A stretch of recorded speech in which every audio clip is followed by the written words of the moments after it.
My name is Dave Hollenbach, the host of From Embers to Excellence, a podcast that explores the many facets of leadership from the perspectives of some amazing people.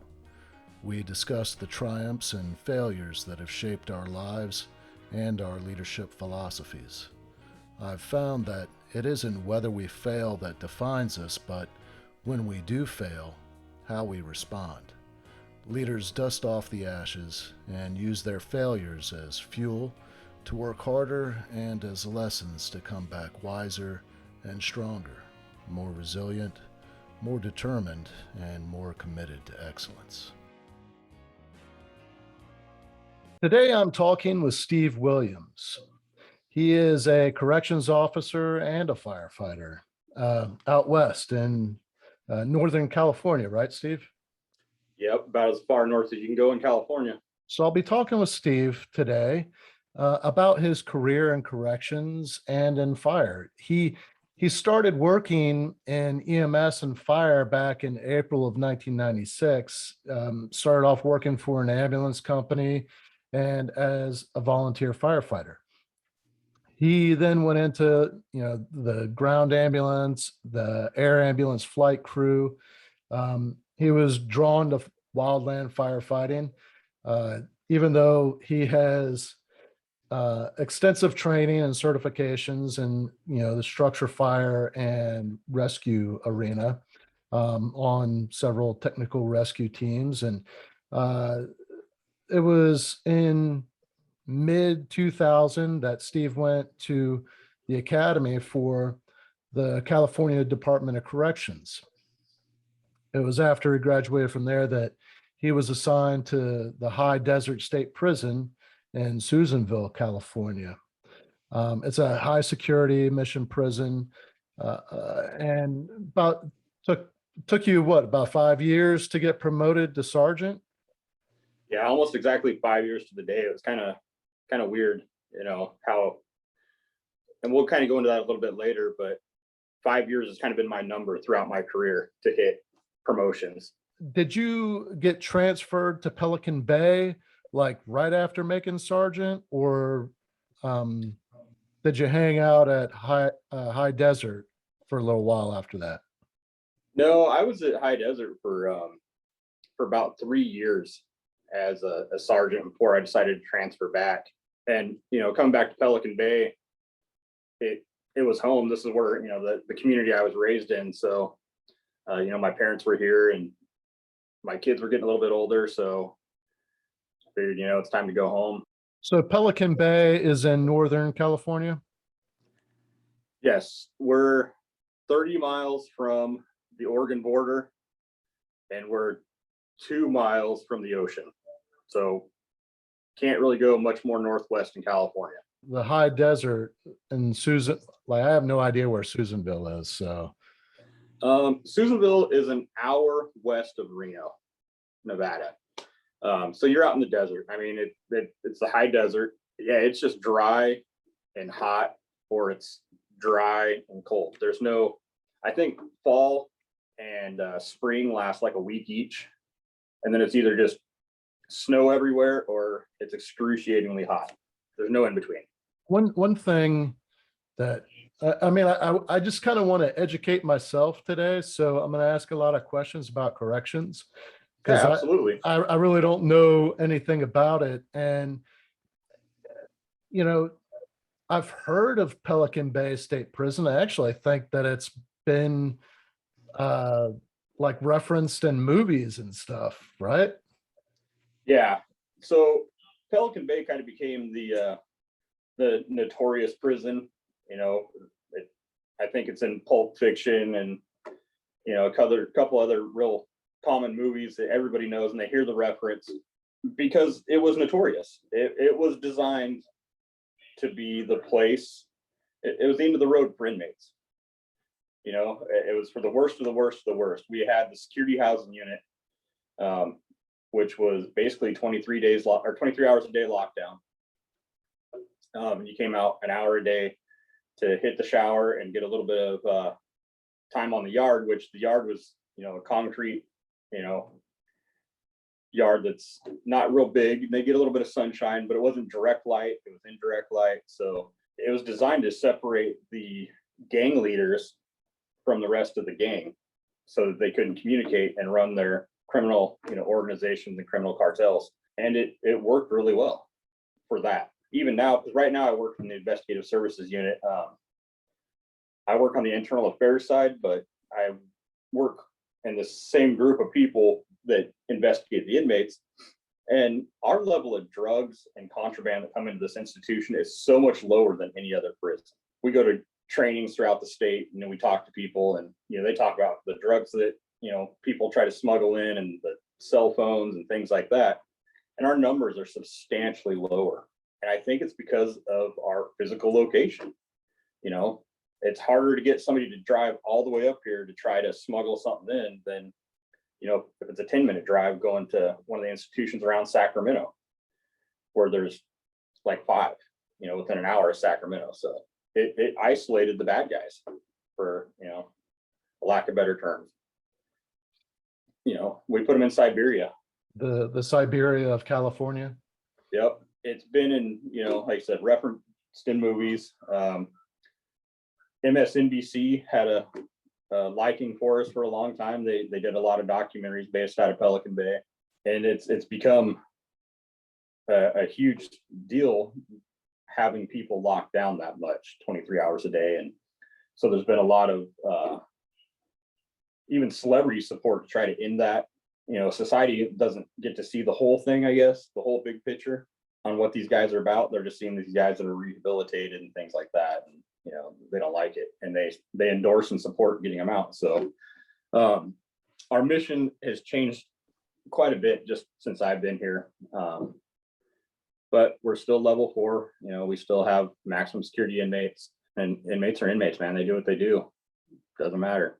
Like you've got both sides of public safety here. Well, I guess it'd be the triad: EMS, fire, and then really law enforcement, corrections. I kind of lump in the same thing because,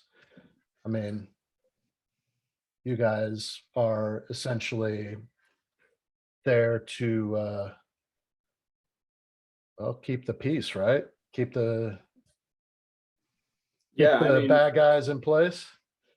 Keep the bag, and that's our number one priority. In fact, I remember it from 21 years ago, 22 years ago. That was one of the first things they tell you. It is not your job to punish the inmates. The judge handed down the punishment, and that's to be in prison. Your job is to keep them there. The most important thing you can do is count them. I actually started out working in EMS here in this county, where Pelican Bay is. Because like I said, I was raised here. I grew up here. So at 18 years old, I was coming through the Sally Port into the prison to pick up inmates. And it was kind of a different thing, being a kid. When I say I started in 1996, in April of 96, I didn't graduate high school until June of 96. So, I was a high school kid doing this, it was crazy being 18 years old, working full time on a 911, ALS ambulance. It was unheard of. But it was cool. It was a great experience. So now that you're like right there, let's kind of rewind just a little bit, because before I get into really what you're doing now, I kind of like to get an idea of what led you to what you're doing now. Did you grow up right there, like near Pelican Bay? Yeah. My parents' house where they still live, they're just 4 or 5 minutes from the institution. But it's such a densely populated forest area that you don't really know that the prison's there. But don't get me wrong, when they put the prison in, it was an issue. A lot of the community had a lot to say about it. Nothing positive, they didn't want it. But realistically, it's kind of kept this community afloat over the last, 30 years as the timber industry and the fishing industry have died due to regulations. This is kind of what we got. Yeah, I grew up here. What did your mom and dad do? My dad, his second career, he actually grew up in this community as well. And he grew up in the era where fishing and logging was, the industry. That's, what paid the bills, and it did well. And he actually drove truck. Gosh, I think he started out like driving around the yard, at the truck yard at like 14 years old, servicing trucks. And then just started driving when he turned 16. He did that until he was in his 30s, and he retired from that and went to the academy. And he actually worked in corrections for 23 years. He worked here at Pelican Bay. So that's kind of what got you into corrections, huh? Kind of the opposite. There's kind of a funny story with that. Almost exactly 1 year before I graduated from the academy, I was standing in my parents' kitchen, and my uncle had just graduated from the academy. And my dad was there, and they're like, "Hey, when are you going to do it?" And I'm like, "I'm never going to do it. There's no way in hell that I'm ever going to work in prison. I love what I do. I get to drive with lights and sirens, chase fires, help people, do technical rescues. No way." And I think it was like 368 days later, I graduated from the academy. Having a kid changes things. That year, actually, and it was the summer of '99. I ended up on a fire east of here. I was there for several months as a medical unit leader. I went over to be a line EMT, and then something happened, and boom, I'm the medical unit leader, and I ended up being there forever. It seemed like forever anyways. My first son was on the way, and I'm like, this is no way to live and raise a kid. So I got to do something different. I got to shift gears here. And so corrections is always hiring. So I put in an application, and at that point, it was like a 3 to 4 year process to get hired. And like I said, from the day I turned my application in to graduation was like 11 months. Because it was like a month after I was standing in my dad's kitchen telling everybody, there's no way I'm never going to work in prison, that I found out, I had a son on the way. And so I put an application in just because, and then that fire happened, the Big Bar complex out of Orleans, California. And I'm like, I can't do this. I have to change my mind, and I'm going to have to, I'll just go do it for a little bit, 22 years later. And so that kind of led me to that point where it was about a year that it took me to graduate. My background was super clean because of everything I'd done. I mean, the one thing I can say in my life, talk about growing up and stuff, my parents were always my biggest supporters. If I showed an interest in something for more than a couple days, they absolutely supported me. That was a big deal for them because, they didn't have an endless supply of money. And so sometimes they would individually go without, something that they wanted in order to make sure that, I had what I wanted. But as far as supporting me, they were awesome. I mean, I couldn't ask for better parents. And like I said, they supported my endeavors, and, I was always busy, even in high school, and before I got my driver's license, my poor mom, man, she was always picking me up at 2:00 in the morning from, the school because I got off the bus because of a track meet, or, who knows what we were doing. And, then she's up 2 hours later going to work. So like I said, I couldn't ask for better parents, more supporting people in my life. And, they supported me going to corrections. I'm pretty sure that my mom would have rather I'd done something else, being her son. She doesn't want her baby boy out doing prison stuff or fire stuff or ambulance stuff. But again, always been a big supporter, and always, encouraged me, and never, try to stifle my career or anything. Just always pushed me. Now, do you have any siblings? I have one sister. She's 7 years older than I am. And actually, for a period of time, she worked in the Department of Corrections as a nurse. Her husband still works for the Department of Corrections. They don't work here. They work out of Corcoran, California. Actually, they live in Hanford. I'm not exactly sure what institution my brother-in-law is at now. He just transferred not too long ago. But our bread and butter over the years has kind of become corrections. It just is what it is. Since your dad wasn't really in fire, how did you end up being with the fire department and doing EMS? So I always kind of had an idea that I wanted to end up in law somehow, either law school or, you know, attorney, lawyer, something like that. But I never put a whole lot of focus on it. You know, I'm big and I'm horrible about it. I focus on today. And, you know, so in high school and stuff, I was focused on what I had going on right then. And I didn't look at that big picture of all the, you know, the checklist of things you need to do to get into a law school or whatever. And then my senior year kind of snuck up pretty quick. And the first part of my senior year, we had great snow that year up in Oregon. So I spent a lot of time at Mount Bachelor snowboarding, and we had great surf. So I spent a lot of days surfing, and in turn, I missed a lot of school. And then it kind of hit, you know, I kind of had this epiphany that, hey, dummy, you're graduating from high school in 6 months. You're an adult. You have to figure out a way to take care of yourself. And so I was kind of working part-time in a coffee shop. A friend of mine, her parents owned it, and I was helping them out. And somebody I went to high school with came in and was talking about the EMT class that was getting ready to start. And I'm like, well, I'd probably do that. And so I reached out to a gal, Cindy Henderson. She put the class on. She was a great paramedic, still is a great paramedic. And she was actually the operations manager for the ambulance company that I ended up going to work for. So I called her like, hey, I want to get in your class. And she's like, okay. And in the meantime, I kind of decided that I was going to apply for wildland fire positions and kind of go that route, which again, having the EMT is always going to help.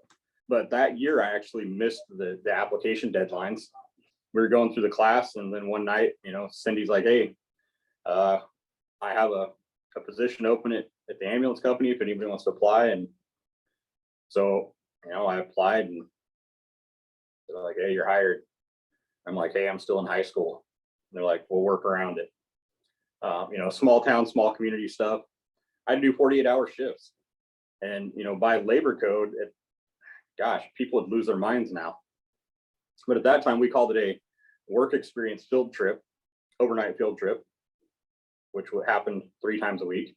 Yeah, and I got into it, and I kind of dug it, you know. So that kind of became my main staple. And, you know, fire was kind of on the side, or I would use EMS to get into fire, you know, like I said, as a medical unit leader, line EMT, or, you know, whatever they needed at the time. So yeah, it was good. And then I stayed on with my volunteer department and kind of, I hate to say played there, but you know, there's a lot of different stuff in a rural community. I mean, we rescued a cow at one point. I mean, just crazy, weird stuff, you know. So yeah, I mean, that's kind of how it came to be. Is I kind of screwed off my senior year and kind of left myself with very few options, and ended up enjoying it. You know, worked with a great crew, couldn't beat the crew. Worked with some awesome pilots over the years. One guy, Harold, amazing pilot. And I kind of got to the point where I'd only fly with him, and everybody's like, hey, why do you only fly with Harold? Because he's crashed airplanes like 3 times.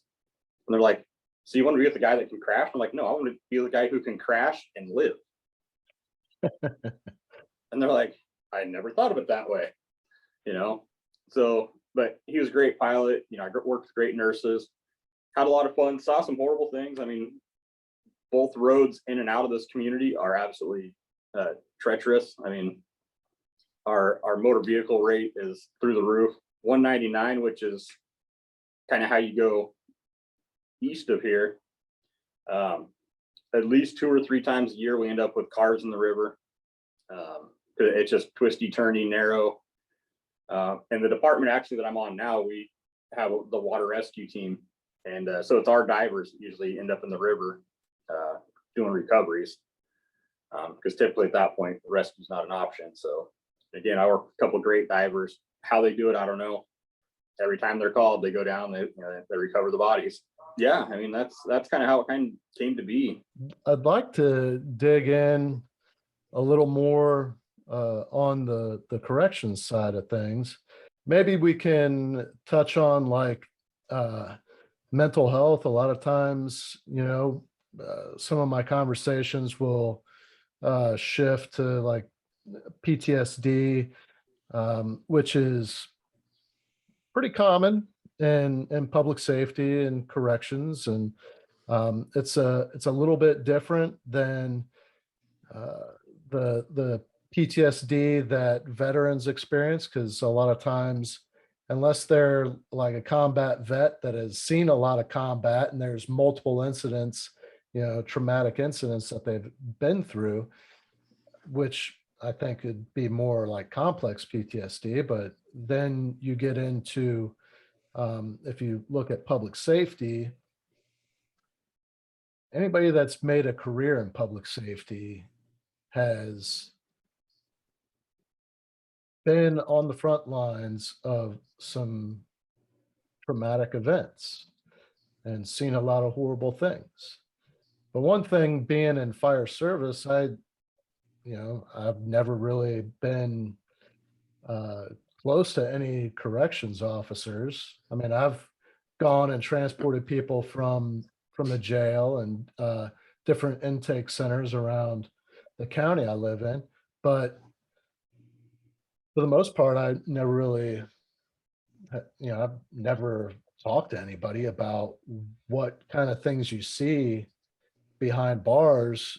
And like when you're in a maximum security facility, it's just you and you're locked in there with all the bad guys. And so the stuff that you see, not only are you at risk, and I mean, I don't know what experiences you've had, but I know that if you haven't had any scary times, somebody that has. Oh Um, yeah, you can't go through this career without having scary times. Especially working, the two institutions I've worked, they're notoriously they're violent prisons. You don't end up here or at high desert because you sold too many, Boy Scout cookies or whatever. I mean, it's just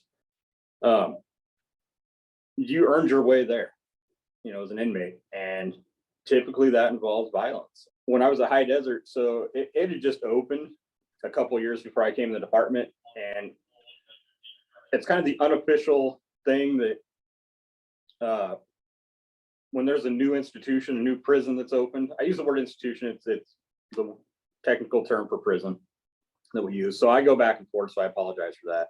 But when we open a new institution, that's all the rest of the prison's opportunity to kind of look around and go, all right, we're getting rid of the guys that we don't want to deal with because they're just pains in the asses. They're the ones that are always causing us to have to deal with stuff and write reports. They break sprinkler heads off in the cells, which if you break a sprinkler head off in a cell and you put enough plastic at the bottom of the door, you can turn a cell into a swimming pool. Seen that a couple times. Interesting. So they flush all these inmates to the new prison. And so that whole prison is consistent of everybody's problem children, which makes for one big giant problem, a lot of violence. So like from the get-go, went to Susanville, never been there before. I took the assignment and what the heck, sounds great, let's do it. Got over there, and you go through new employee orientation for 5 days, and I didn't make it to 5 days.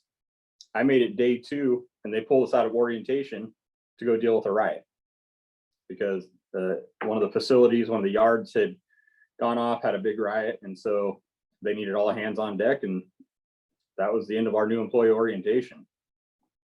So I mean, it was literally right out the gate that things took off. I've seen a number of murders occur, riots, staff assaults. I've been assaulted. It's a weird place to work, and even on the outside law enforcement, because I work with outside law enforcement a lot through my career, either ambulance, fire, corrections, or I've even done just side work for them, and it's totally different than prison, all the way down to what we have. We get checked at the entry and exit points, because I mean, when you go inside the facility, you can't have any metal objects because inmates can turn it into a weapon. You can't have your phones, tobacco. There's just this whole list of things that you can't have. And so a lot of people they feel weird about that. Or we'll have federal agents come that need to interview an inmate, and we tell them, okay, you got to go ahead and bench your weapon here at this mini, sub armory. And they're like, what do you mean? I don't get to take my gun? No, you don't get to take your gun, but there's inmates in there. Yeah. And they just don't grasp that concept that, yeah, you don't get to take your gun. And so it's hard for them. And so even some of the, righteous federal agents are kind of like pretty uncomfortable the first time they come into a prison. They feel naked without their firearm. We do have firearms on the inside, a very limited number, and they're all in elevated positions. The inmates, there's just no way for them to have access to those positions. And that just oversees the yards and then the housing unit day rooms. Prison, I mean, I can't say that every inmate that I've ever ran into is just this horrible, evil monster. I mean, I can't say that. People make mistakes, they end up in prison. Some people want to do the right thing and get out and go on with their life. Worked at the 2 prisons I've worked at, most of them are involved in criminal enterprise in some way, shape, or form. Maybe they're a low level street gang member when they came into prison, and then they worked their way up, through organized crime and become a leader, and it's just kind of interesting, how that works. And the thing is, what a lot of people have a problem with corrections, they say, oh, we do this to the inmates, and we don't. Like segregation, we don't segregate the inmates, they segregate themselves. And race is always, a big part of their segregation. Even they have internal segregation, like Hispanics, there's different groups. If you're from Northern California, you're in this group. If you're from Southern California, you're this group. But we don't do that. They do that amongst themselves. And so that leads to a lot of violence, because there's always struggles for, mainly contraband. The drug sales, it's huge money in prison. I mean, it's unbelievable. Like I said, we have the investigative services unit that my partner and I we're based out of there, but there's a larger group of individuals that every day that's what they're doing. They're chasing contraband, they're chasing down phone calls, letters that come in that have information about contraband in it. And man, those guys are amazing. I absolutely love those guys in the investigative services unit. They run hard, they work hard. The stuff they find is absolutely mind-boggling. But that becomes their world. They're so deep into it that's what they eat, breathe, sleep, chasing that stuff. And so I know a lot of them have issues because they have to start thinking like a gang member. And some of them that stay in the unit for 15, 20 years, it definitely has an effect on them. You don't really realize it, I guess, as you're coming up through the department, seeing the violence. I talked about the riots and staff assaults. You kind of don't realize it. That's starting to weigh you down. There's the analogy of, it's like wearing a backpack and somebody puts a rock in the backpack every time there's an incident. And before you know it, your backpack's full. And that's kind of how it happens. I mean, you don't realize what's going on. Our suicide rate is unbelievable. It's horrible. Yeah, that one's just kind of a tough one for me to talk about. Because I'm really great individuals, that we've lost because of this stuff just gets to them. So that whole PTSD aspect is the way the culture was when I was coming up was you just suck it up, and it was like that with everything. Like I said, EMS, fire, law enforcement, that's the way we dealt with things. You dust yourself off, you come back to work. We're not going to cry about it. We're not going to that's the way we're going to do it. And so you never process things, and so one of the big benefits to working for California Department of Corrections is over the last, I'd say, decade, they've started realizing that there's a problem. you know, that our staff aren't the healthiest when it comes to PTSD and things like that. I mean, they told you in the academy, you guys are going to have the opportunity to retire at 50 years old. By 52, you'll be dead. We had an 18-month survival rate outside of retirement. 18 months. That's crazy. What is that mainly attributed to? Just carrying it. So pretty much everybody from my amount of time, so I'm 21, 22. So about anybody with about 17 years or more in the department has blood pressure and heart issues, including myself. The stress is just so much. I mean, we don't realize it, but when we walk through the gate, your whole body, the metaphysical reaction that happens in your body is amazing, and not in a good way. It's your blood pressure instantly goes up, because when we're in here, the term, I think it was, it doesn't matter who coined it, but you're hyper aware, hyper alert, hyper focused, hyper prepared, because, you know, the inmates, they have 24 hours a day to figure out how to get what they want and get over on us. We go through the Sally Port. It's 2 gates. You know, you walk to the little entrance building, you show them your ID, you go to the first gate, it closes, so now you're in the Sally Port, and it's just kind of weird. I've talked to a lot of people, when that second gate opens, where you're now walking into the institution, you just change. You're instantly hyper aware, hyper prepared, hyper focused. Because the inmates, you know, they spend all day, you know, how are we going to get over on these guys? If we want to hurt them, how are we going to hurt them? Most of us, when we leave here, we try not to think about prison. You know, it doesn't always work that way, but we try. So that level of constant hyper awareness, it has a physical effect. You know, your blood pressure's up, which is bad for your arteries, bad for your heart, bad for your kidneys. And so it has its toll on your body. And like my dad's era, their thing was work as much overtime as possible, make as much money as you can, spend as much time as you can in prison. And then these guys would retire and they'd have nothing. They would have all these toys that they bought, but their family didn't have anything to do with them, because they spent all those years focusing on prison, that their relationships had drifted away. And so now they're retired with a bunch of toys that are now 10 years old, no friends, no connections with family. And so they have nothing. And a lot of times, you know, I've seen a lot of them drink themselves to death because they didn't have anything else to do. So now working for the department, they're seeing that that's an issue.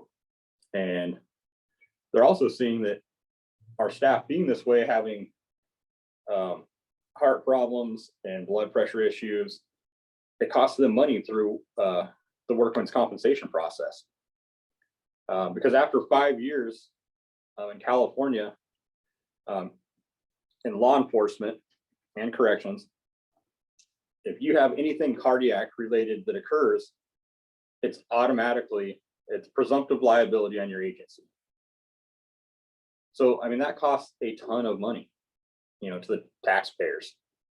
So they're like, hey, we got to come up with something else. And one of the things that they came up with was, and it's been around for a really long time, but they've kind of fine-tuned it, and it's the peer support program.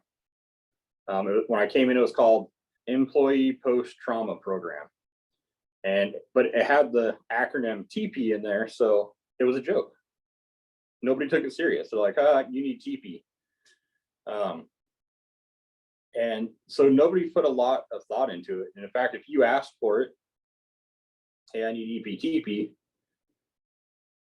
you were kind of a punk, you know? Nobody would necessarily say it out loud, but you got treated different. So you just sucked it up. And so now they kind of revised the program to a peer support program, and it's all peer-based. But we have close connections with therapists and counselors. alcohol rehab centers, you name it. We just have a list of resources available that's phenomenal. And I say we because I ran the team at Pelican Bay for several years. I saw some great things and I saw some horrible things. You know, I mean, I saw a lot of success stories, you know, people who were pretty much down to their last shot, you know, and now they're doing great. And then I saw some that no matter how much help we gave them, you know, they just destroyed themselves. I'll kind of sidebar a little bit. That's how you and I met, was because I was running the peer support program for a really long time. And there was kind of a high ranking administrator out of headquarters out of Sacramento that I had to deal with frequently. And so we communicated and checked in on each other, because that was always the joke. Who checks in on the peer support team leader? Because that's our job, is to check in on everybody else who checks in on us.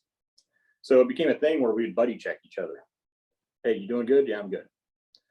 And then kind of out of the blue, I got an email one day and she's like, hey, you're not doing good. Your emails are different. When we talk on the phone, it's different. What's going on? I don't know. I got some stuff going on. I don't want to get into it. She's like, well, who are you going to get into it with? I'm like, I don't know. I'll figure it out. And then when I came to internal affairs, I had to give up the team because it was, you know, contradictory for me to have to be the bad guy and then turn around and be the one who offers you assistance. So I had to give up the team, and the person who ultimately ended up taking it over, she herself, the prior year, had attended Sacred Mountain Retreat Center. And that was part of her deal, was I'll take the team over, but you need to go to Sacred Mountain. I'm like, yeah, sure, not a problem. You know, and I had some small meltdowns, and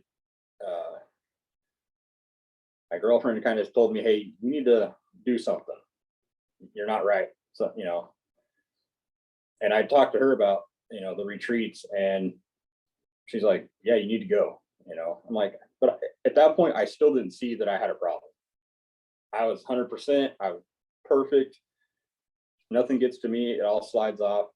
I just told everybody, yeah, you know, I'll go to a retreat. And with COVID happening, retreats were hard to get into. And so I just kind of blew it off. And every time one of them would ask me, hey, have you gone to a retreat yet? No. I'm working on it. I got a thing coming up. I can't take the time off. And so that went for about a year of just no. And then through the grapevine, I heard that Sacred Mountain was full for the spring session. And so to make everybody happy, I filled out an application. I'm like, look, I'm filling out an application. I'm going to send it in. In the back of my mind, I knew it was full, so I wasn't going to get in. And then 2 weeks later, I got an email from Tara congratulating me that I now had a spot for the spring class of Sacred Mountain Retreat Center. I was like, what? You know, my game just failed me. But by that point, I had started seeing a lot of problems in myself. Being able to kind of like reflect and realize that I've destroyed every personal relationship in my life. And that's what, you know, I've been divorced twice, struggled relationships with my children, family. You know, I don't communicate with family much. Friends, you know, at that time, I pretty much said, there's only two people on this planet that I would consider friends. The human psyche isn't built to work that way without, you know, friends and loved ones. You know, we're not designed to be isolated on an island by ourselves. And so I'm like, you know what, I'll go and I'll check this out. And I'm going to be honest, Dave, I wasn't 100% into it. You know, I get up early and I fly, and I go to fly from Medford, Oregon to Denver to South Dakota. I get there and I'm like, man, this is stupid. I don't want to be here. And then I see this guy with a dog, and I try to talk to him, and he's being an asshole, doesn't want to talk to me. He's all quiet and shit. I'm like, dude, where's our ride? I don't know, man. I'm like, He's speaking of me. yes, I am, Dave. I'm glad you cleared that up because I didn't want to say it. But that's where the journey began, man. And it was good. It was good, and I know you agree. It was probably one of the more influential things that's ever happened in my life, But just kind of getting to that, one of the things when we were there, one of the things that I asked you guys towards the end was, don't make me have to receive another phone call that somebody took their life, because I can't do it anymore. And I even kind of surprised myself when I started listing off all the people that I've lost in this career. And I kept going and going. And just so I would think, oh, I'm done, another name would pop in my head. And then another one. And I'm like, man, I've lost a lot of people, really good people, that this just got to them, and the department's changed over the years. Corrections, when I started out, you kind of had to be Bobby Badass. I mean, that's just what the expectation was, because we have some pepper spray and at that time, a side handle baton, a PR-24 side handle baton and pepper spray. One of the little cans about that big was pretty much worthless. And so when things got sideways, there was a lot of fighting that occurred. You had to get physical with these guys. When I was at High Desert, when I was first coming up, I remember a day where there were 14 violent incidents in a 24-hour period. So that's a lot if you think about that. You talk about PTSD and being a combat medic and things like that, a combat veteran. And I hate this statistic because I feel like I'm taken away from somebody, but it's just a number. About 4 years ago, there's a gal out of Colorado Springs, Katrina Spinaris. She runs Desert Water Oasis out there. It's a retreat. It's all corrections based. But she just a statistic that people who work in corrections in 1 year will see more violence than somebody who does a 20-year military career. So we see that in 1 year, what most people see in 20. Street law enforcement, the same thing. We're going to see in 6 months, they see in their entire career. And then we end up doing 25 years of that. And it gets to you, it weighs you down, and then you're losing people. And then running peer support, I didn't realize that was so impactful on me, because everybody else's problems become my problems. And the program's not meant to be that way, but in order to effectively do it, I think you have to make the person's problems yours to some degree in order to effectively help them. Needless to say, my backpack was full of rocks, man. It was overflowing, and I didn't know it. And I didn't realize either what was causing it, So I've seen people get murdered. Oh, well, it happens every day. I've seen my partners get assaulted. I saw myself get assaulted. Working on the ambulance and fire, you see horrible things there too, but you think that you're good with it, and you're not, though.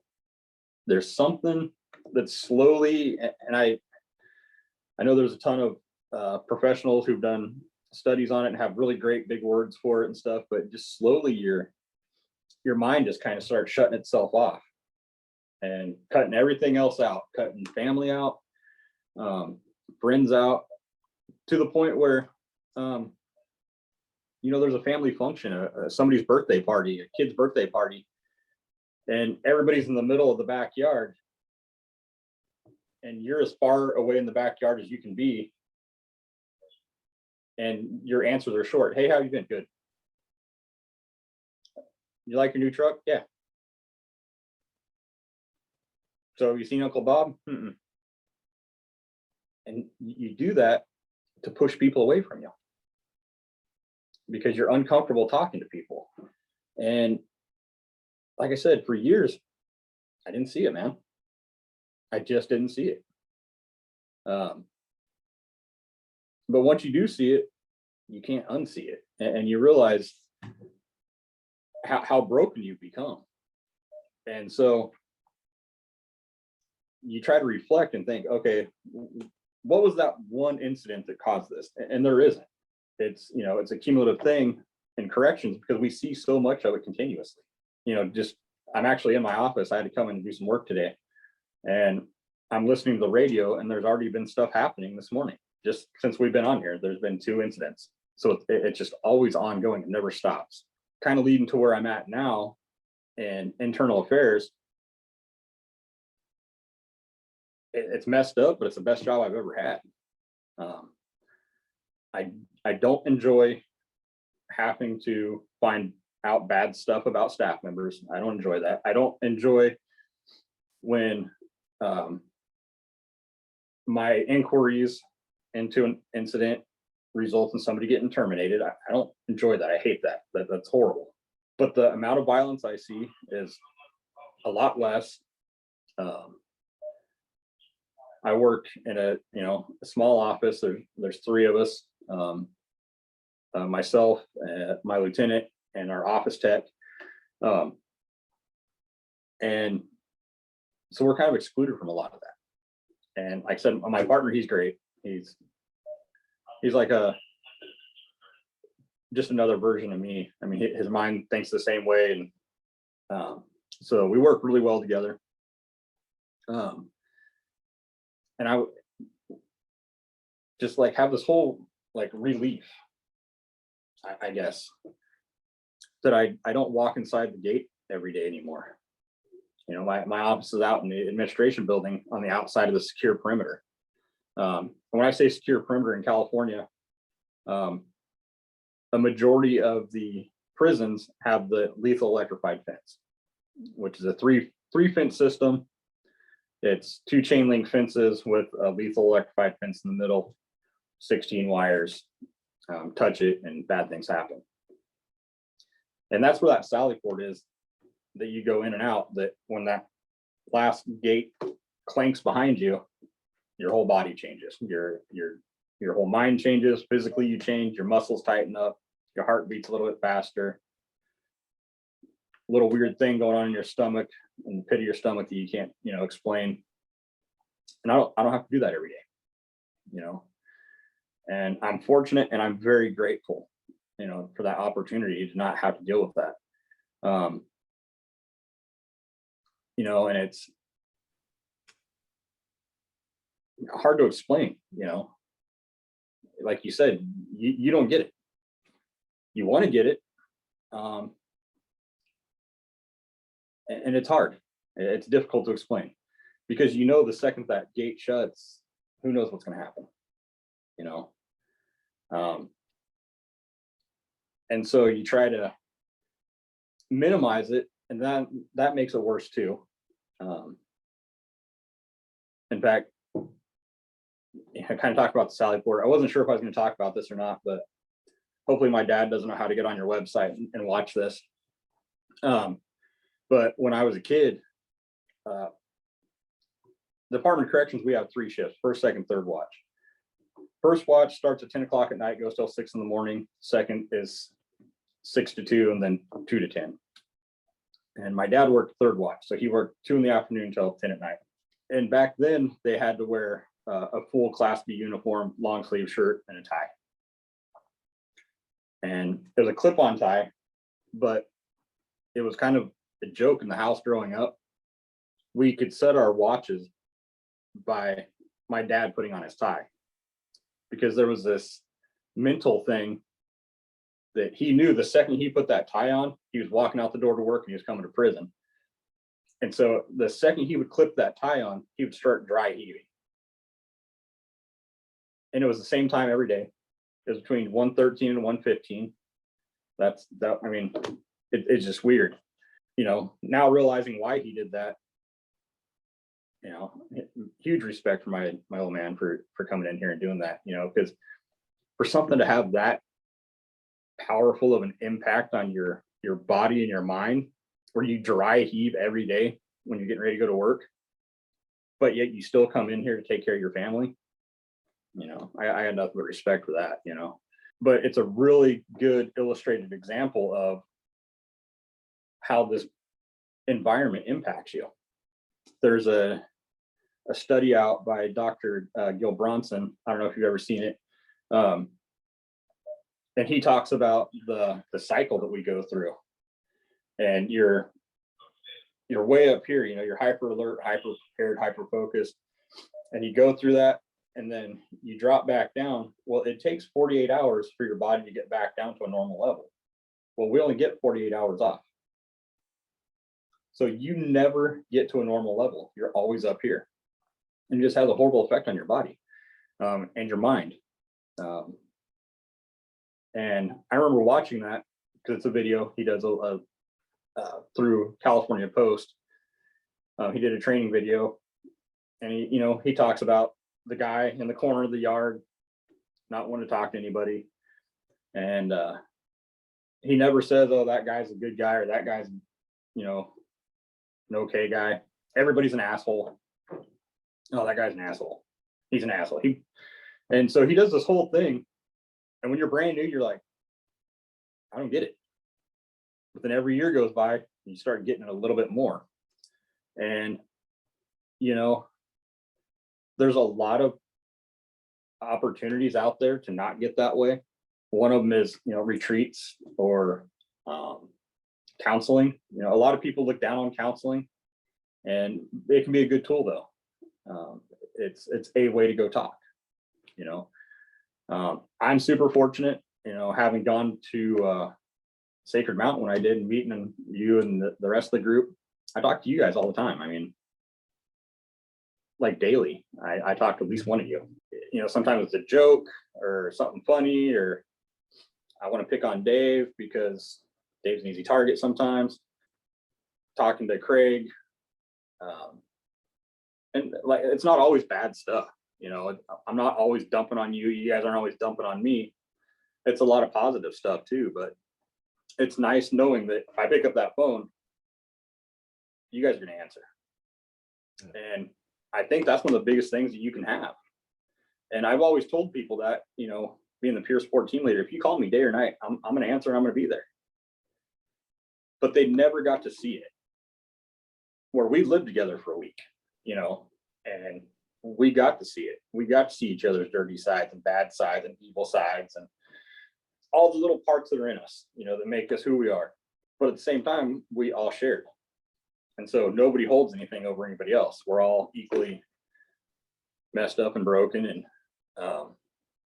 just trying to get put back together. And it's cool to, have our little group that, we look out for each other, and, we look forward to seeing each other. And yeah, so that's a huge benefit. You got to have something to do, in your life besides work, like you have had a great career in the fire service, technical rescue stuff, man. I love seeing some of the stuff you've done, but that's more than an 8-hour a day thing. I mean, right now I'm looking, you're wearing a shirt, it's a fire shirt, there's that joke too. Yeah. But I'm wearing a fire hat, so it's just, it's who we are, like how many drawers of navy blue shirts do you have? Way too many. Yeah. When we were in South Dakota, I laughed because it was every day. What shirt were you and I are going to put on that day? I knew that day you and I were going to be wearing navy blue shirts because that's what we have a ton of, Yeah. And it's part of who you are. But beyond that, you need to have something else. Again, hopefully my dad can't figure out how to get on here. But when he decided to retire, he put in his paperwork to retire. He was of age, he had plenty of years in. Our pension he was set for life. But he backed out like 3 times. And I'm like, I don't get it. And so I talked to some folks, and they're like, well, what else does your dad have? What, does he have a side job? I'm like, what do you mean a side job? No, he doesn't have a side job. He works in prison. He makes good money. They're like, yeah, but you need to have something. And it kind of came down to that.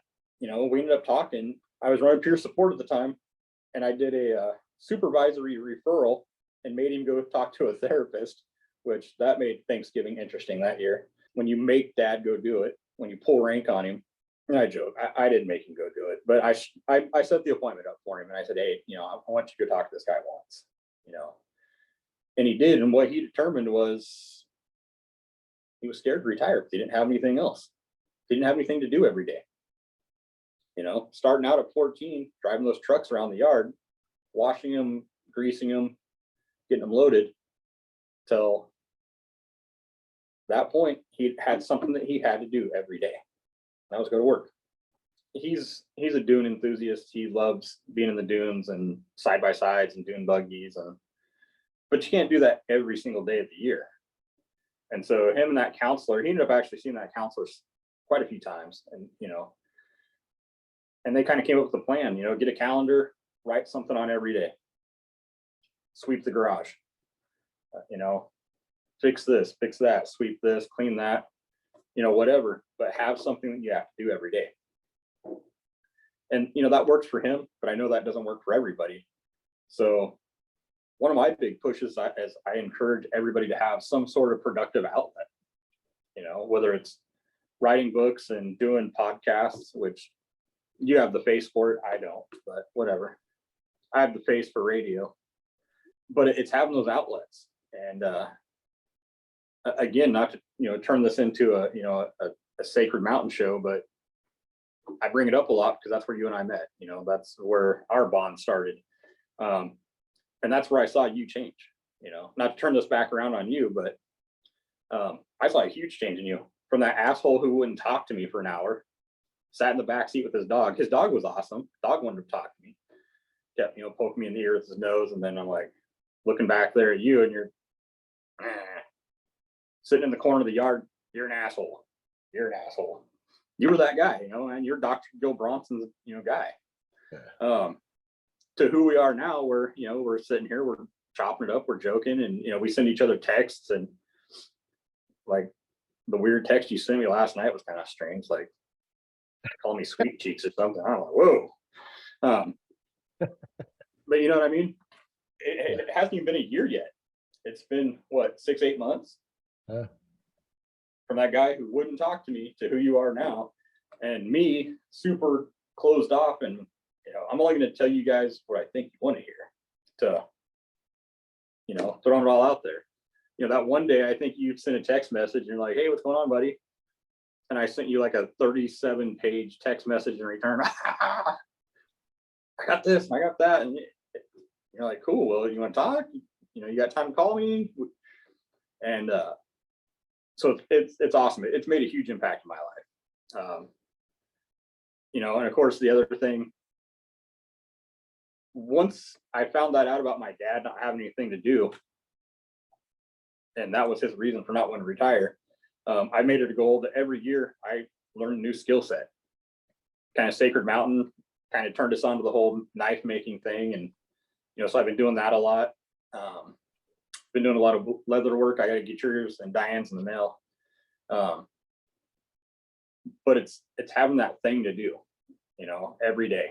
You know, I can go do something every day and have plenty of time, but we have to be productive about it. You know, you can't just go hide in it.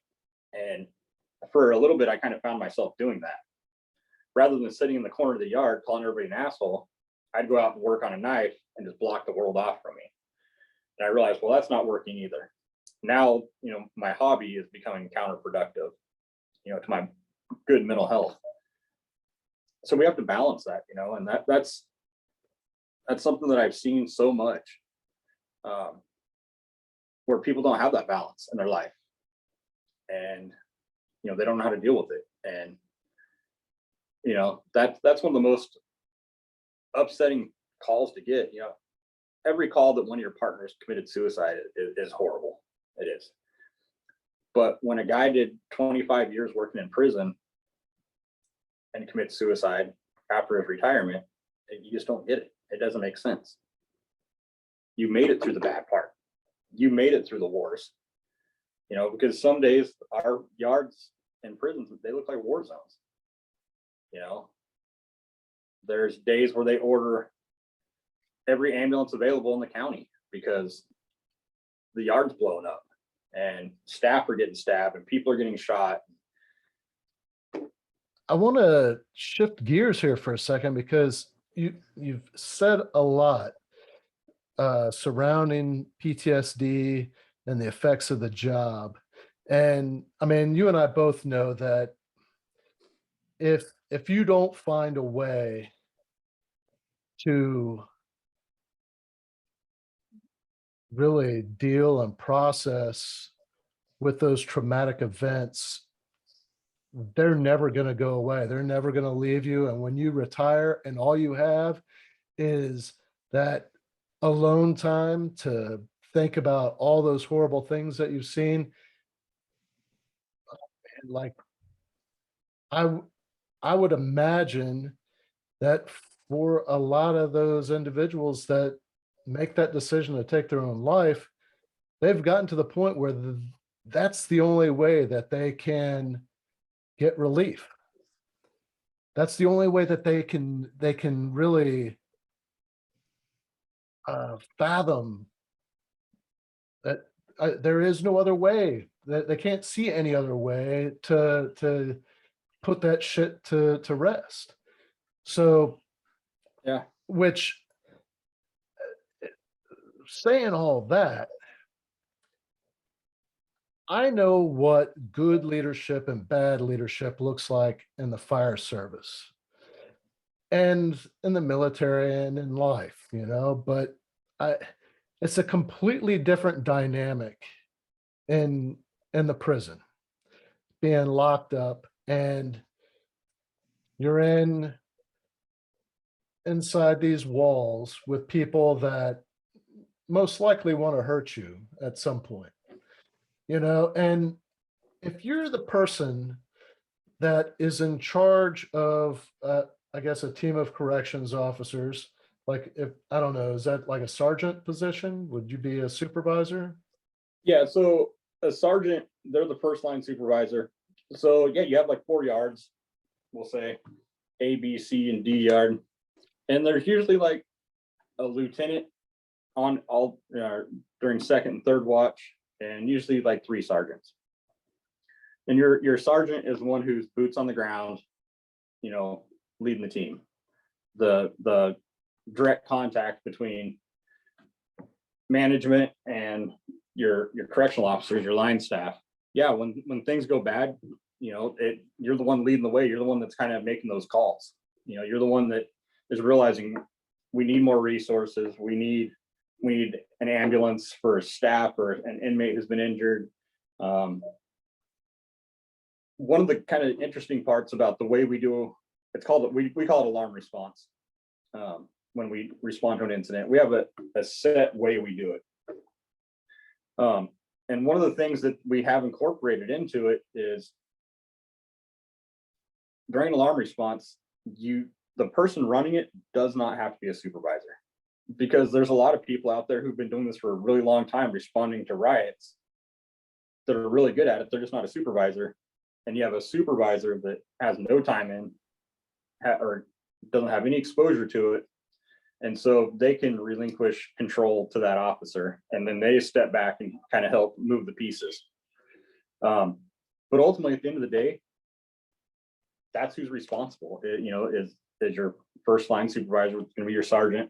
So the sergeants are the ones that have, you know, daily interaction with the team and really needs to have an awareness of the mental and physical health of their people. Absolutely. And, you know, having ran peer support for so long, that's where a lot of those phone calls came from, were from first line supervisor, or from other sergeants letting me know, hey, you know, so-and-so is just not, something's wrong. Can you check on them? And like I said, about 10 years ago, the department started making this shift to actually put money into us. You know, we go through a program every year. It's a resiliency training. That's actually, it was created by Katrina Spinaris out of Colorado Springs. And so they start dumping that money, but that's also allowed the sergeants and the rest of the supervisors, it's helped them identify when staff needs help and help them identify that it's okay to get your staff help. You're only benefiting yourself. You know, you're not telling on them. You're not quote unquote ratting them out or anything like that. Because for the longest time, there was this stigma that if your supervisor said you needed help because you were stressed out or something, it was going to end your career. And there were some situations where that did occur throughout the history of the department, but they've given us that opportunity to try to help our people before we get to that point. And that's amazing. And it comes down to those first line supervisors, the sergeants, and even the lieutenants. They're on the facilities as well with the staff. But recognizing that situation's there, and you know, offering that support, or even just offering it directly to the employee. Hey, what's going on? You know, usually you show up to work 20 minutes early every day, and for the last month you showed up 10 minutes late. Well, you know, what's happening? What changed? Giving supervisors the power to do that. You know, they've always had the power to do that, but giving them the mental clarity to do it, that they're not, you know, turning on their staff by asking if they're okay, is a huge thing. And, you know, I think it's huge to know a little bit about each one of your employees that works for you. You know, not saying you have to be up in their business and know every aspect of their life, but in order to kind of gauge when they're doing okay and not doing okay, you kind of got to know who they are. Well, And one thing that I've said, I've talked about this quite a bit, is, you know, as a supervisor, as a leader, you know, if you want to be viewed and known as an excellent leader, you have to have that mentality and take on that ownership of, this is my team, and the only way that I'm ever going to be viewed as successful as a leader is to ensure the success of my team.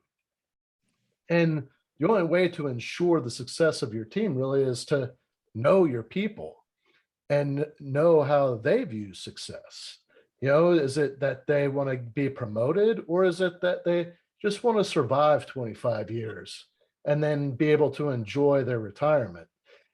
Where it's more of like, I need to make sure that they're, you know, they're okay in the head, you know, that the stuff that they're experiencing isn't killing them physically and mentally. And but you genuinely have to care about those people. And one thing that I'm curious about in that type of organization where there has been a stigma, and I have a question here, really real quick. In your role now in internal affairs, where you are having to investigate other corrections officers, how often do you find that there could be a connection between their behavior and possibly some sort of mental health type of thing, where they've been struggling? And because, as we both know, PTSD can lead to self-destructive behavior. I don't want to say that it's, you know, a high percentage of the time, because not every single thing that we you know, conduct inquiries on are, you know, horrible things. A lot of times we're just looking into whether or not, you know, somebody said something that was offensive to somebody, or, but I can definitely say that I've seen people who make these poor decisions sometimes, and they're an example of, that self-destructive behavior. And, and can I 100% say that self-destructive behavior is because of, a direct effect of this job? No, I can't say that, but I would say it's commonplace to have some sort of association, between the two. And I'm just throwing out stuff here because I'm thinking that in some cases where the supervisor, they're accepting that obligation of ensuring the success of their team, and if that mental health aspect is neglected, there is the potential that down the road one of their people is going to get into trouble and could end up losing their career and their livelihood. And it's not the supervisor's fault, but if you take that role seriously as a leader, you're going to be looking out for that kind of stuff. Like I said, what's kind of neat about the way our organization is set up is we do have that peer support team, and the people who run it, the team leaders, have a unique relationship with management and the staff. And it takes a lot of trust. You ask those people for a lot of their trust, and letting them talk to you or talk to management on their behalf and management to them on management's behalf. And it kind of acts as a buffer to help stop it before it gets to my office. For those supervisors to realize, hey, there's something going on. There's, Johnny, he's just not right. I don't know what the deal is, but I heard rumors that he's going through a divorce or, whatever. He always smells like alcohol. I don't think he's drinking on duty, but I think he's just so, drunk all the time after work that, he's just sweating the stuff out. And this is something I've actually heard before. So that gives us the opportunity to go out and try to get that help. And some of them accept it. But no matter how good that supervisor is in recognizing that there's a problem, if that employee doesn't know that there's a problem, there's nothing we can do, and like I said, and that it's difficult. That goes to effective self leadership, Right. And that's really tough when you're in that self-destructive mindset. It's almost like you need to be aware of the pitfalls of the job ahead of time and really check in on yourself regularly to make sure you're doing okay, so you don't end up in one of those troughs, those mental Right. troughs, And they're so easy to fall into, and I want to sit here and say that, there's those people who they don't have the foresight to realize there's something wrong with them. But I've already dined myself out when I told you that, I tried to avoid going to Sacred Mountain because I didn't think there was anything wrong with me. And I had people telling me, hey, there's something wrong with you. No, you're crazy. You're an asshole. I'm gonna go sit on that side of the lawn. Leave me alone. So I can look at myself and say, yeah, it's super easy to build that barrier, I guess, and say that I'm fine. That, I don't know what you're talking about. For the longest time, as the peer support team leader, every year we go through training. We have it's annual training, 40 hours. All peace officers for CDC have to do it. CDC, California Department of Corrections. And for a couple of years there, part of that curriculum was a 1 hour class or 2 hour class, and it was staff suicide awareness. I made it my goal to teach every one of those classes. Because the way our instructor thing is set up in the department is basically it's supposed to be that anybody can step in and teach that class that's certified to teach it. But I felt that it was super important to have somebody there teaching that class that was invested in it. That wasn't going to just stand there and read the words on the PowerPoint, but actually have conversations with the group and let them know that, hey, if I call you, I'm not out to burn you. That's because somebody is worried about you. And they want you to have the advantages of, getting through what you're going through and coming out the other side healthy as a good employee, a good, family member, good friend, whatever. And I think that really helped because there were a lot of other staff members here that had that same focus, that same thought process that if we can just open people's eyes, we can actually do something. There was a couple people, a guy, his name was Dale, he was a lieutenant, and he had that same philosophy, man. People first, put your people first. He was that guy. He retired a year ago. That's why I'm speaking to him past tense, because I don't love him anymore because he retired. But I do, because he was a great guy. I learned a lot from him, and it was people first. Put your staff first. It's got to be about your staff. If you want to be an effective leader, you've got to put your people first. And I've been fortunate that I picked that up from a couple people different times throughout my career, that you've got to put your people first. Not necessarily just corrections, but I left fire service for a while because I'm like, okay, I'm getting too old for this. It hurts when I do this now. And when I transferred back to Pelican Bay, I kind of got okey doked back into it. There's a bad fire season coming up, and I was hit up, hey, we're kind of short folks at one of the smaller departments, and that's something you'd be interested in. I'm like, you know what, I'll come give you guys one fire season, but I'm not teaching anybody. I'm not being anybody's big brother. I just want to be, a yellow hat out there digging line. That's just what I want to do. I don't want to be anybody else other than that. And I'll give you one season. That was several years ago, and now I'm an officer and responsible for all the training. So evidently I didn't stick to my own word there. But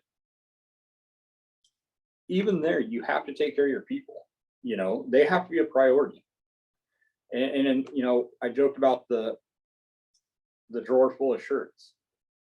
But even something as trivial as that, when a new batch of shirts comes in, and let's say, I'm going to say that most people wear an extra large shirt.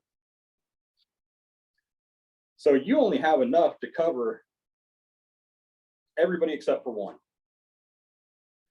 So do you take the shirts because you're an officer? I should have the new shirts, and let that rookie wear old shirts?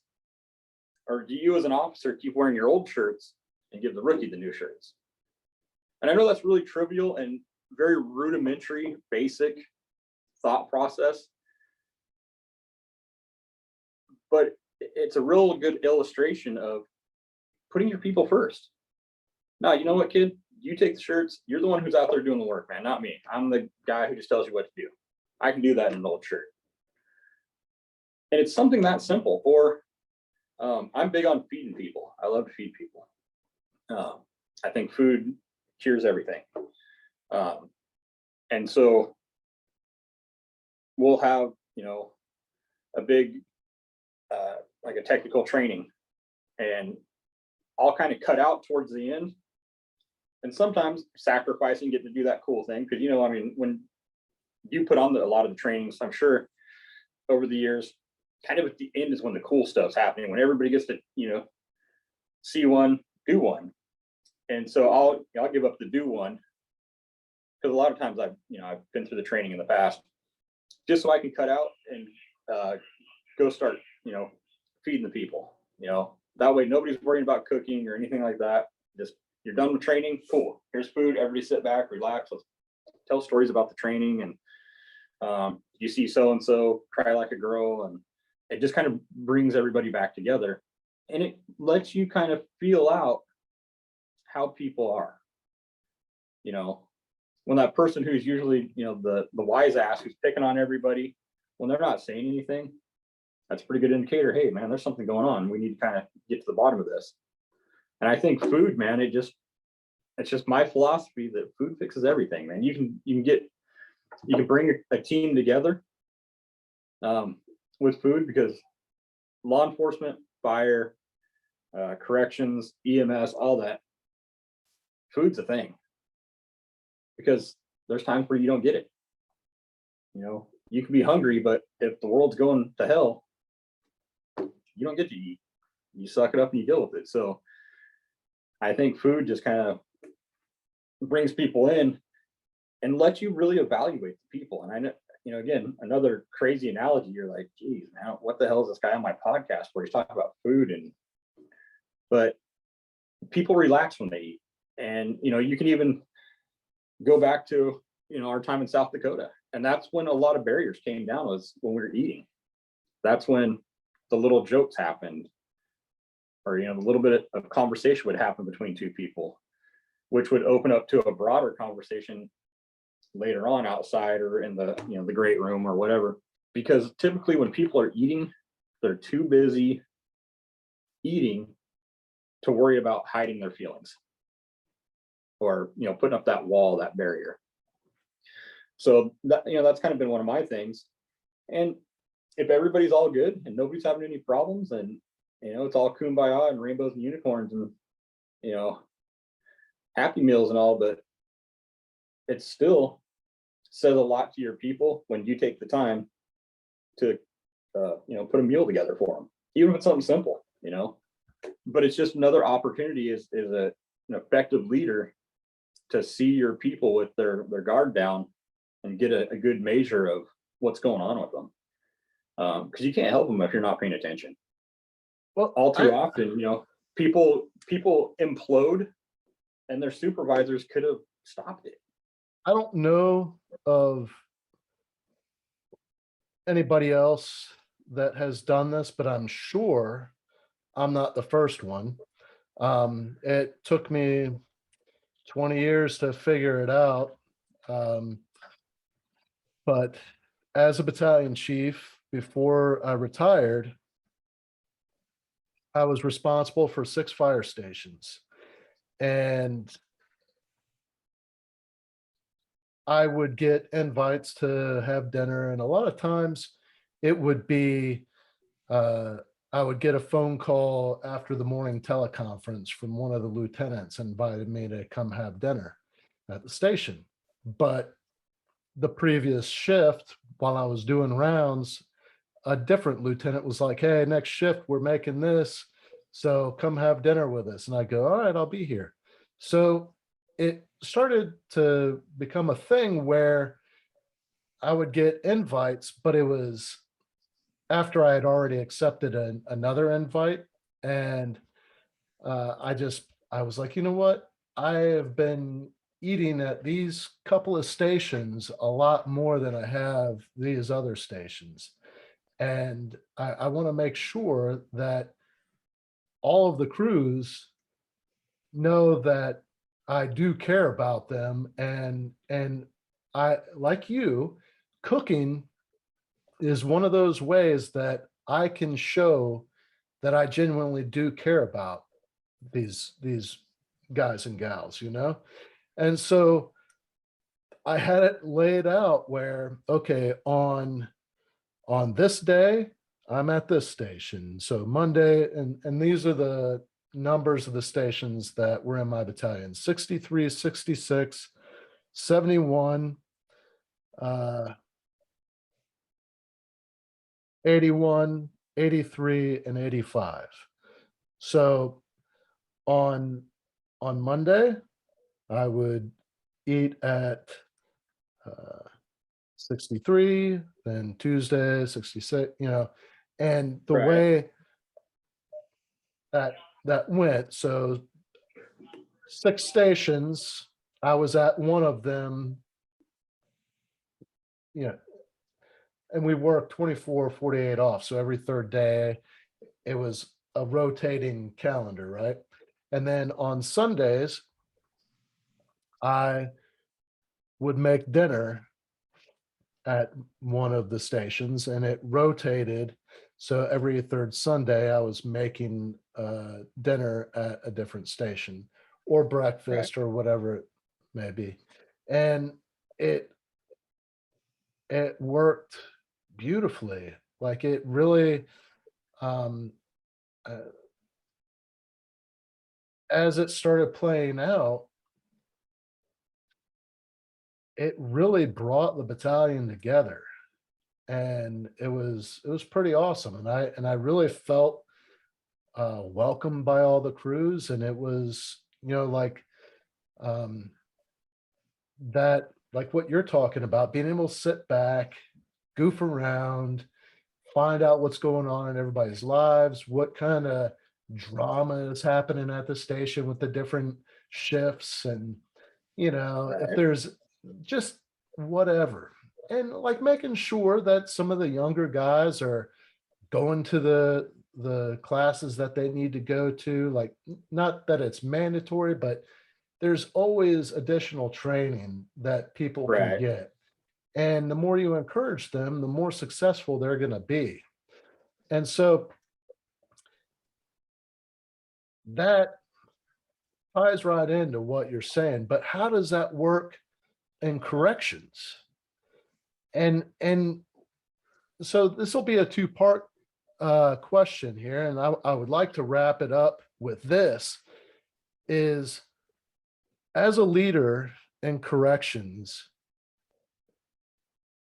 what have you found to be the most effective way to build high-performing teams? And then what advice would you give to a brand new corrections officer on how best to make the most of a career and last? I've actually been really fortunate that I've had the opportunity on a couple different occasions to have groups of folks working for me that were just driven. I mean, they did great work. Um, we could spend a week talking about the different aspects of prison and communication. You know, when when they were doing their daily work, because what it was, we worked in a housing unit area. There was administrative segregation, and so there were 4 housing units with several staff members, because being administrative segregation, there was a lot more safety precautions in place, because they were there. The inmates were there because they'd had an infraction inside prison. But at the same time, we also responded to every incident in the institution.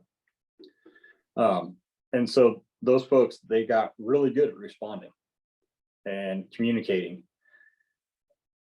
And the biggest thing was when that captain from another facility, when we respond to their yard and do a great job, and he'd pat me on the back, hey man, thanks for bringing your folks over, you guys did a stellar job, you made this a lot easier for us. Don't keep that to yourself. You got to turn that right around and tell the crew, hey, kudos man, you guys just got Captain so and so talking good stuff about you guys, and happy that we came over, and thought you guys did a great job. Forward that positive information on. You have to. If you're getting positive input, give it back to them. Be part of the crew. Don't isolate yourself. You have to be part of it. You have to have that separation, that you're not an equal, because you are the supervisor, so you're responsible for more, and you're the one that's responsible for giving direction, and they need to take that direction. But respect is something that's earned. It's not given. And so and that comes from being boots on the ground, doing the job with your crew, and telling them when they did good, and when they did bad, fix it. Don't just ball them out and tell them, oh, you guys are all a bunch of screw ups. Hey, we could have done this better. I wish I would have seen this earlier, so we could have fixed this and trained on it, but we didn't. So now let's fix it. Let's train. Try to make it a positive thing, not trying to be, millennial generation, everybody gets trophies, that sort of thing. But there's definitely a time when you can turn a negative into a positive and make it, something that people actually learn from and respect you. Hey, rather than screaming at us, he actually took the time to put a training program together for us to get us dialed in so that we know what we're doing next time, so that we don't have that mistake where so-and-so could have got hurt or whatever. So that's the biggest thing for me. And that ties all right back into, talk about eating and feeding and, feeding your crew. If they just rock all day long, like that group that responded to every incident, if they were responding all day, all over the prison, I'd pick up the phone and I'd order a bunch of pizzas.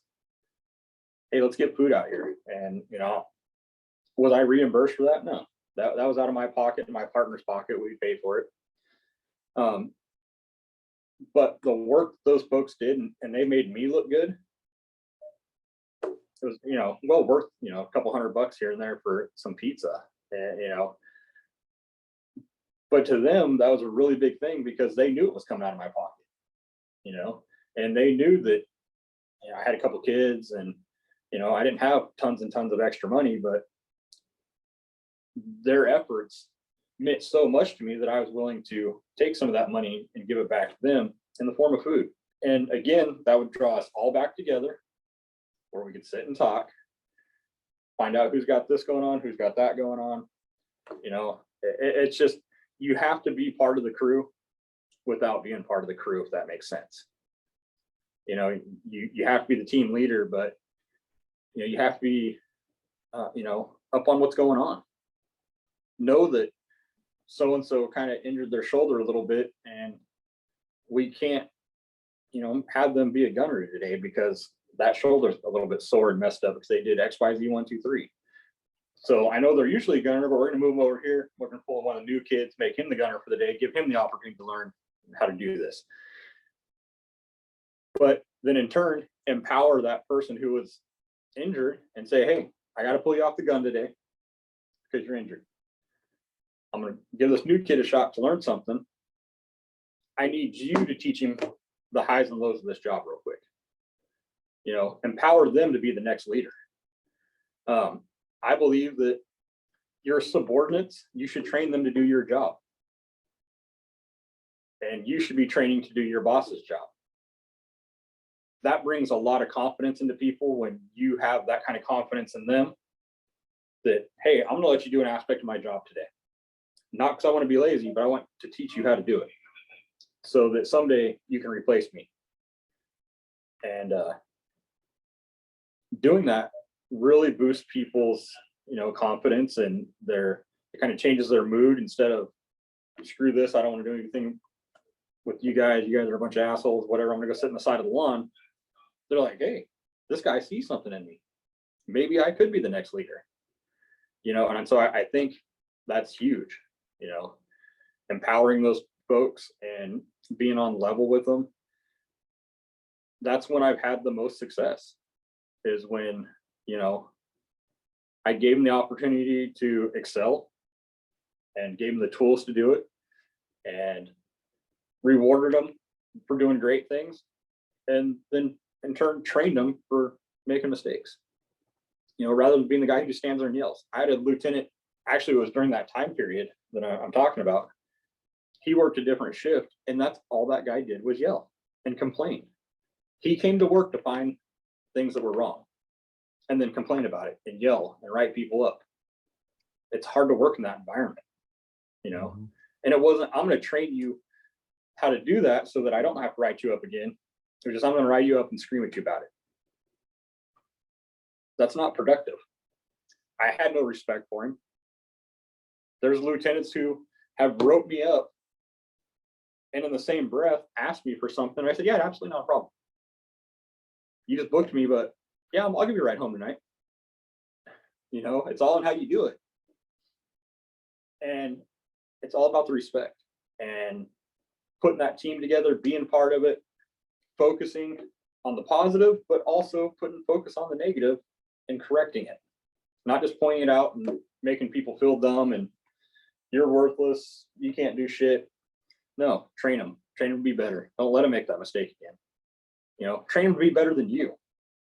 You know, when that person replaces you, have them so well trained that people go, damn, wish you would have been the sergeant all along. That last guy was a chump. But then you get that gratification going, yeah, he is good, because, you know, self-gratification, I helped him get there, you know. Or maybe I didn't have the ability to teach him those things, but I put him in contact with people who could teach him those things to make them that much greater. Anytime you're respecting your people, they're going to respect you. At the same time, there has to be a fine balance, because anytime, and you know this, anytime you're just their friend and their buddy, and you're not correcting things and you're not fixing things, and, oh, you guys don't want to train today? All right, we won't train today. They don't have respect for you. You know, there's got to be that fine line, that fine difference between being a supervisor and not. And you have to make sure that, you know, that line's clearly delineated, that you are the supervisor, but you're there for them. You're going to support them. You're going to fix them. You're going to help them, and you're going to recognize when they need those things. I think that's the most important thing you can do as a supervisor. You know, train your replacement to be better than you. And that's, you know, kind of a tough concept for a lot of people, because, you know, I want to be the best. No, train the best. If you can train the best, that means you are the best. That being said, you know, what would I say to somebody just coming in the department? There's opportunities. There's always opportunities for promotion, or, you know, to lateral around a little bit. You know, you can lateral transfer to another prison if you don't like where you're at, or within. You know, we have the custody side where you have officer, sergeant, lieutenant, captain, associate warden, chief deputy warden, warden. Then you get into the director's level. Then we have the counselor classification. They're the ones who do the casework and calculate when these people are going to get, you know, paroled and what programs they need to be in. That's a whole nother classification you can get into. Take those opportunities, you know, put a memo in to do short-term acting time in that classification to see if it's something you like and you want to pursue. Take those opportunities and just find out where you fit. Take this job serious, because it's serious what we do, but have something on the outside. Don't make this your life. You know, because the second you make this your life, you're going to lose your outside life. You know, you're going to lose those connections with families and friends, and hang out with folks that don't do this job. You know, if you're a correctional officer, go hang out with firefighters or whatever. Or just break it up so that your life isn't constantly about one thing. What do they say? Variety is the spice of life. Sounds like something you would say, not me, but whatever. I'm way cooler than that to say that kind of shit. But it's true though. Variety, you know, is kind of what keeps your mind fresh, and you're always learning new things. You know, and I talked about, you know, my dad, his retirement, me making sure that I try to learn one new skill set a year. That makes my brain work so much better, you know, because you're always learning and you're challenging yourself and your brain's working. And so when you are working on stuff you've been doing for 100 years, you're still moving better. You're catching things better. You're finding your own mistakes. So yeah, you know, take opportunities. And then of course, specific to California Department of Corrections, I don't know if anybody else says it, but our thing is, don't ever pass up on a test, a promotional test. If you have an opportunity to take a test, take it. Even if you don't want to do that job, you don't know what road life is going to lead you down, where that might be a better fit for you. Even though you don't want to do it today, you might want to do it tomorrow. So get on that list, you know, that promotional list. Take those opportunities and have a life outside this place, because they'll eat you alive. As you know, you spent a week with a cynical asshole from prison.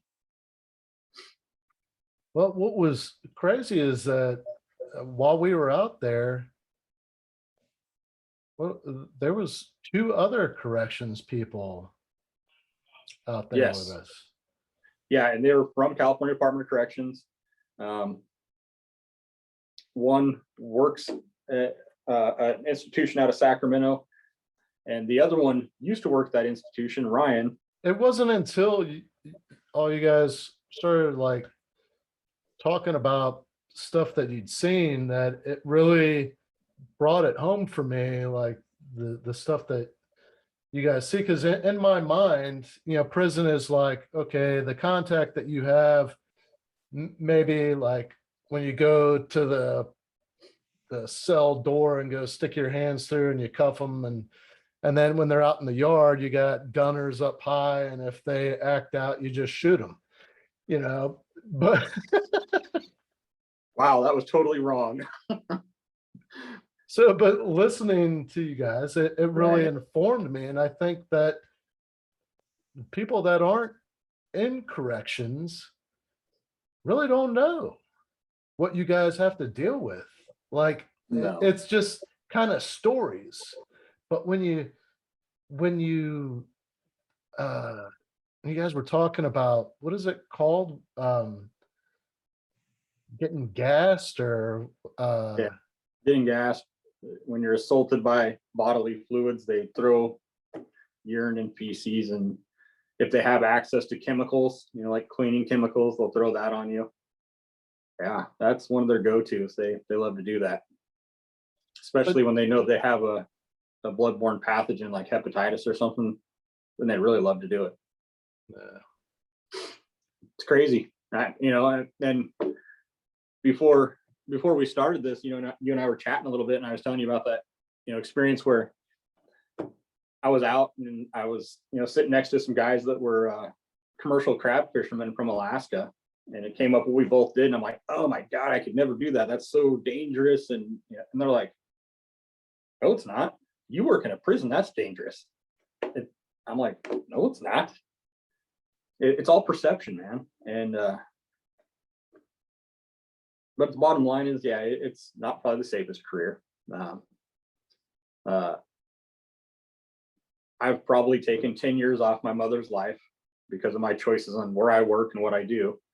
Pelican Bay is infamous for being this maximum security prison, but it's infamous because probably a lot of its inmates, like who has gone through there, correct? Right. Like high profile prisoners. Yeah, there's been, a number of high profile inmates that have come through here. And sometimes they end up here kind of like for their own protection, because they are such high profile, or inmates have their own set of rules. There are certain things that are worse than others. You can be a mass murderer and you're okay. But depending on what, faction you're running with, what group you've associated yourself with as far as inmate population goes, spousal abuse is not accepted. And, they think of you as the low life, but the guy who's killed 37 people and eaten their thumbs, he's all right. It's just kind of weird how they make up their own, ideals and rules about that. So yeah, some of them have been here to kind of like protect themselves, or, protect them from other inmates. A lot of, like I said, the gang leaders have ended up here to try to isolate them so that they can, lose that contact with their criminal organizations and hopefully slow down some of the criminal activities that were occurring. And like I said, that's why we were built, was for that specific purpose to actually an associate warden that I respect a lot. He uses the term to cut the head off the snake. That's what Pelican Bay was designed to do. Cut the head off the snake. Take the leaders of the gangs, put them up here so that they couldn't continue to, profit from their criminal enterprises. And it did its job for a lot of years. Laws have changed and rules have changed and policies, and we can't do that anymore. We can't keep them, locked up in the security housing unit for, years and years. And that's kind of the transition we're in right now. So we're kind of going through a lot of changes, and we're seeing a lot of changes. And It'll be interesting to see how things go. I'm 6 years away from retirement, and kind of looking forward to it a little bit. You know, as we go through these transitions and changes, it's hard sometimes to, I guess, you know, the proverbial teach an old dog a new trick, you know, but we have to learn the tricks if we want to continue to do the job. And yeah, like I said, it'll be interesting to see what direction the department goes from here. The biggest thing is we have our stakeholders, you know, are the biggest thing, and that, you know, would be the folks in our communities and keeping them safe from the bad guys. Steve, I really appreciate you taking the time to talk with me and, well, help inform the listeners and hopefully add some value to those out there. And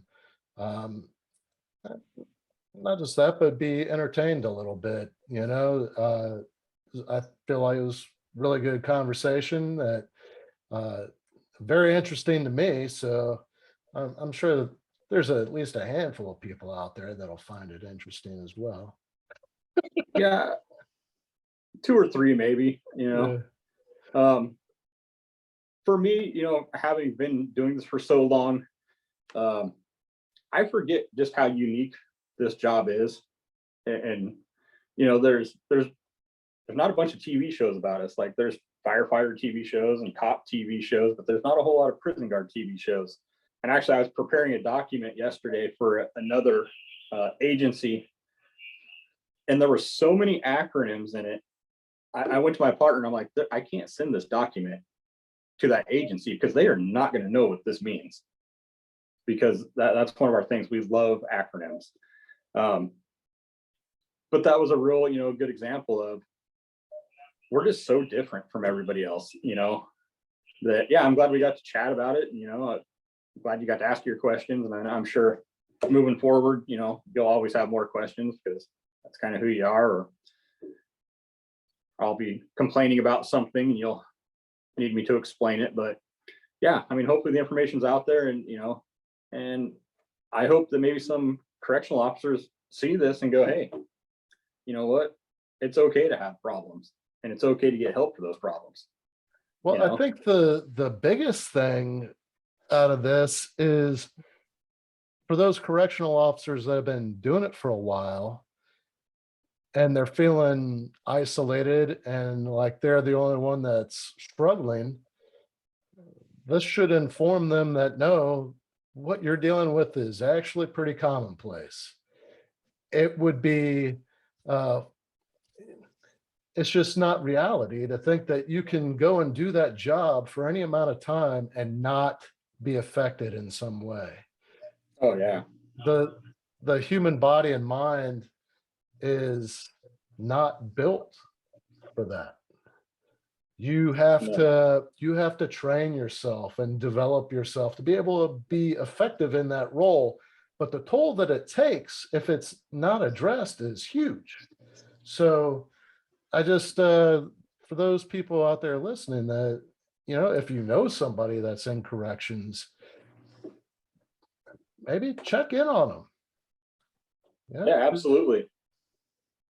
You know, and I'm always open to, you know, to help people, you know, and that's not just within my prison or within this state. You know, if somebody knows a correctional officer from another state that's having problems and they don't know how to deal with it, you know, reach out to Dave and he can get you in contact with me. And, you know, I'm more than happy to help. You know, I've been really fortunate to have some good things happen and learn some good coping, you know, mechanisms. And, you know, like I said, we met Dave at Sacred Mountain Retreat Center out there in South Dakota, and not just Dave, everybody there was great. You know, the organization's great, and I would be more than happy to put people in contact, you know, with either those organizations or just sit down and listen. You know, and like I said, it doesn't have to be this state. You know, I'm more than happy to do that. So hopefully, if anybody sees that, get a hold of Dave, and we'll see what we can do to get some people some help. Absolutely. Well, again, Steve, thank you so much, man. It was great talking to you. Thanks for having me, man. I really appreciate it. Letting me kind of talk about it and get, you know, like you said, it's not common. A lot of people don't realize it. Getting that out there. Thank you for listening to this episode of From Embers to Excellence. Please like and subscribe to my YouTube channel. Follow me on your favorite podcast platform and visit hollenbachleadership.com for additional content. My goal is and always will be to add value to as many people as possible. So if I can be of any assistance to you or someone you know, please connect with me via email or on one of my social media accounts, linked on the homepage of my website.